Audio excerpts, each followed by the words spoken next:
So how do you remember the Jack Hanna of the Columbus Zoo days? How I remember Jack, it was the first time I ever met him in person. It was 2018. We were traveling with him on the road. They sat me down next to him at a restaurant, and Jack Hanna asked me if I would sleep with him that night. He started eating off my plate and said, "If you're going to really get to know me, you should stay with me," because there were animals inside the hotel that he traveled with, and he had to check on them during the night. So he said, "If you really want to get to know me, you'll just sleep in my room." So I asked him how many beds were in the room, and he said, "Oh, we got one big bed."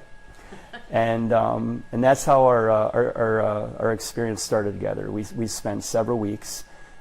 Jack is a tornado of goodwill, humor. I watched grown men wait outside bathroom stalls to take selfies with him. I watched him get more attention than Tiger Woods at the golf tournament. He's a rock star.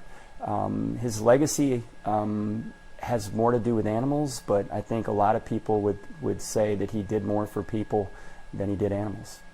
Absolutely. So what was it like walking into that Montana ranch, the Montana home, Yes. and seeing him for the first time since then, or since he retired?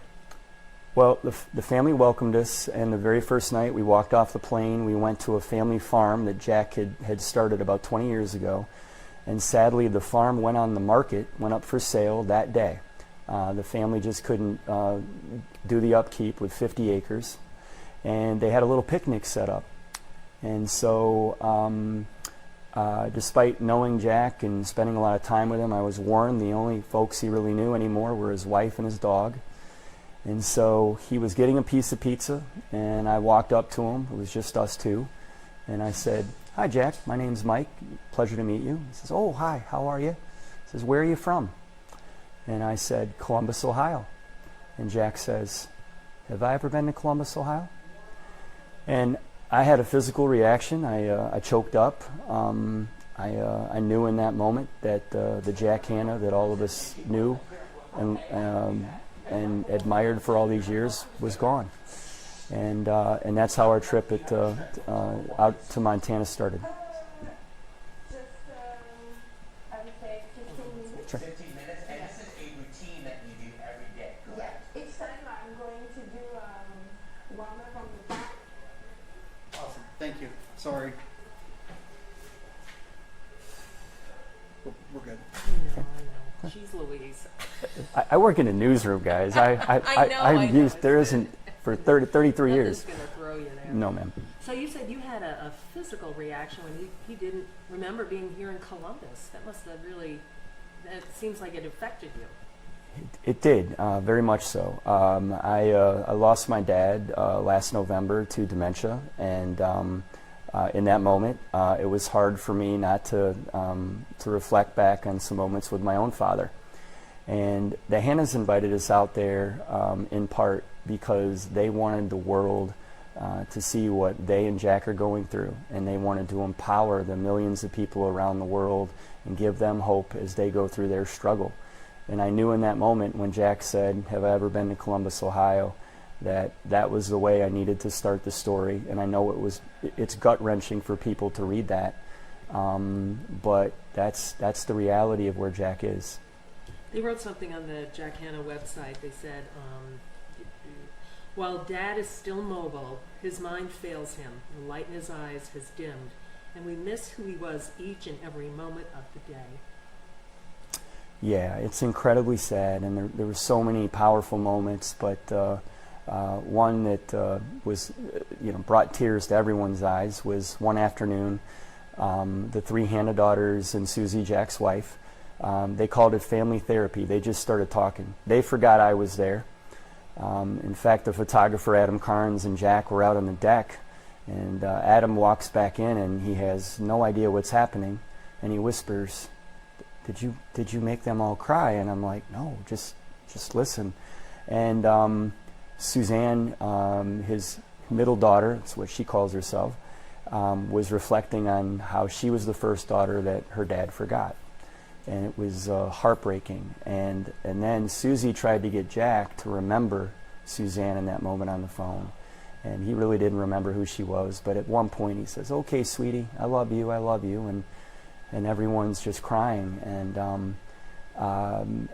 to see, and there was some guilt that they couldn't be there with their mom as much as they'd like to. His one daughter's in England, Suzanne lives in Cincinnati, Julie is here in Dublin, and it's just really difficult. They know mom is kind of doing it alone most days.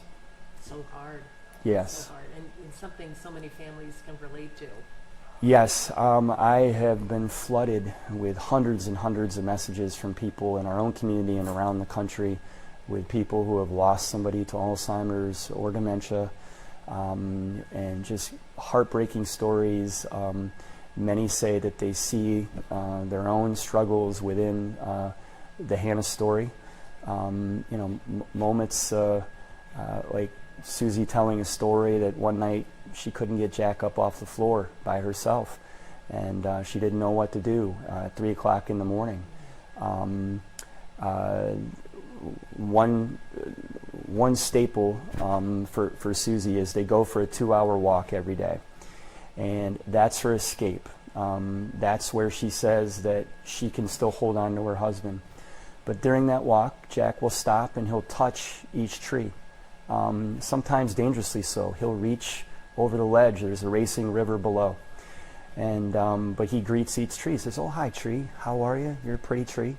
And so, her husband still isn't there mentally, but I think walking with him each day takes her back to a different time in their life when they traveled the world. They were in Africa. They were all over seeing gorillas and shooting for their many TV shows. So as Susie says, there's still pieces of Jack there, but you have to look pretty hard to find them. This is a story that just, for readers, it just hangs with them, and they find themselves thinking about this even hours later. What's your takeaway? What are you going to remember from this? What do you keep going back to? I will remember the two encounters that I had with Jack. Only one made it in the story, the one that I referred when he says, "Have I ever been to Columbus, Ohio?" And then I don't know if I'm going to make it back out to Montana. So in my mind, when I said goodbye to Jack, it was tough because I'm like, I don't know if I'm ever going to see him again. And we had a very similar exchange. And he again asked me where I was from. And I said, Columbus, Ohio. And this time the question was a little different. He says, "Do you think I'd like it in Columbus, Ohio?" And this time I went a little farther and I said, I think you'd love it in Columbus, Ohio. And I think there'd be a whole bunch of people back in Columbus, Ohio that would like you. So. That's awesome. Thank you. So. And it's hard. I'm asked all the time by people how we separate being humans from journalists. And the simple answer is, on stories like this, you don't. You still try to be fair. There's some stuff in that story that the family went through a couple years ago. There was a controversy at the zoo. There was a documentary put out there that some would say was unfair to Jack. Others would say it was sort of fair. But the family didn't hide from any of that. Jack can't speak for himself. So we tried to be fair in that story and write about all the things that the Hannas have been through. But the bottom line is that this is a guy that the world has loved for 50 years. And to see him where he is now is just tough.